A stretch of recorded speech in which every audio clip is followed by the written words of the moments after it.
घर की याद पद्यांश 2 का भाव सौंदर्य और काव्य सौंदर्य अब हम लोग पढ़ेंगे।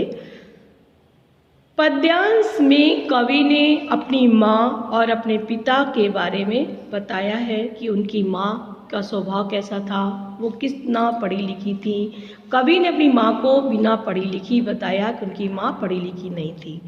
पद्यांश इस प्रकार है, कवि जेल में बंद हैं, उनको अपनी माँ की, अपने परिवार की याद आ रही है, उसका उन्होंने यहाँ पर वर्णन किया है। कवि कहते हैं, रचना खड़ी बोली में लिखी गई है।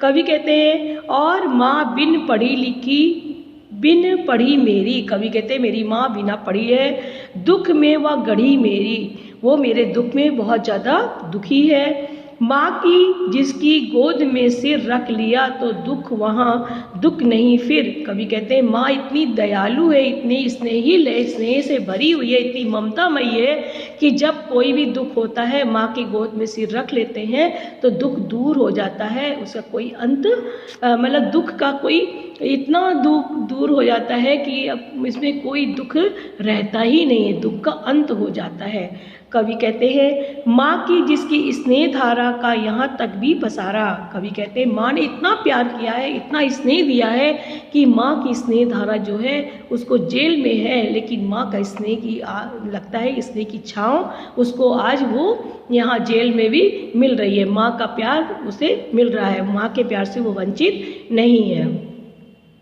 उसे लिखना नहीं आता जो कि उसका पत्र था। कवि ने यहाँ अपनी माँ के बारे में बताया कि उसकी माँ पढ़ी लिखी नहीं है, उसकी माँ उसके दुख से तो भरी हुई है। अगर उसकी माँ पढ़ी लिखी होती तो जरूर अपने दुखों को अपने पत्र में लिखकर कवि के पास भेजती। कवि कहता है अगर मेरी माँ पढ़ी लिखी नहीं है इसलिए उनका पत्र अब यहाँ नहीं आ सकता है।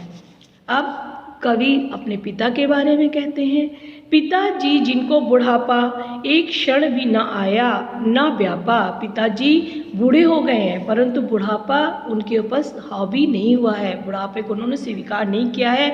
उनके अंदर जोश और जो मस्ती है, दीवानगी है, वो एक युवक की तरह है। एक क्षण के लिए भी वो नहीं कहते कि उनकी उम्र हो गई है, उम्र को कभी भी उन्होंने अपने ऊपर लादा नहीं है।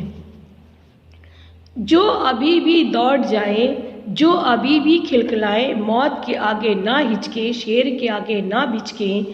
बोल में बादल गरजता है, काम में झंझा लरसता है। कवि अपने पिता की विशेषता बताते हुए कहते हैं, मेरे पिता की उम्र हो गई है परंतु बुढ़ापा अभी उनके पास नहीं आया है। वो अपने आप को कभी भी बूढ़ा नहीं समझते, वो पूरे जोश से भरे हुए हैं और अभी भी दौड़ लगा जाए तो लोग अच्छे अच्छे जो युवक हैं वो उनसे दौड़ में परास्त हो जाएंगे।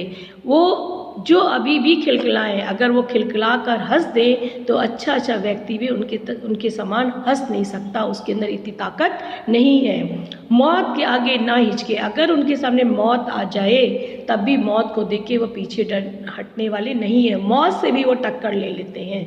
शेर के आगे ना बिचके, अगर उनके सामने दहाड़ता हुआ शेर भी आ जाए तो उसके पिता शेर से भी मुकाबला करने के लिए तैयार रहते हैं।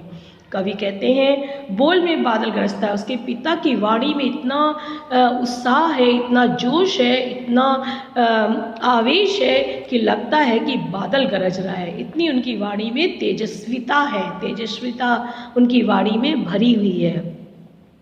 काम में झंझा लरसता है, उनके पिता के काम में बहुत तेजी, वो तूफान की तरह तेजी से काम करते हैं। किसी भी काम को करने में वो देर नहीं लगाते, तुरंत अपने काम को निपटा लेते हैं।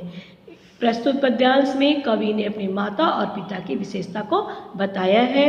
पद्यांश का काव्य सौंदर्य इस प्रकार है, कवि ने माँ के स्वाभाविक स्नेह तथा पिता के साहस और जीवन शैली का सुंदर स्वाभाविक वर्णन किया है।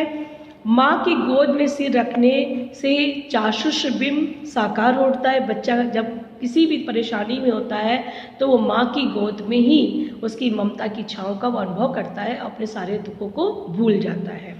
पिता के वर्णन में वीर रस का आनंद मिलता है। उसके पिता कितने वीरता से भरे हुए थे, वो जो कि अगर उनके सामने शेर भी आ जाए तो उससे वो मुकाबला करने के लिए तैयार हैं, वो पीछे नहीं हटने वाले हैं। अभी भी की आवृत्ति में अनुप्रास अलंकार है। बोल में बादल गरजता है तथा काम में झंझल रसता है में उपमा अलंकार है। तुलना की गई है उनकी वाणी बादलों की गड़गड़ाहट की तरह जोशीली है, जोश से भरी हुई है, मतलब वाणी में इतनी तेज है और काम में इतनी फुर्ती है, उसमें तुलना की गई है।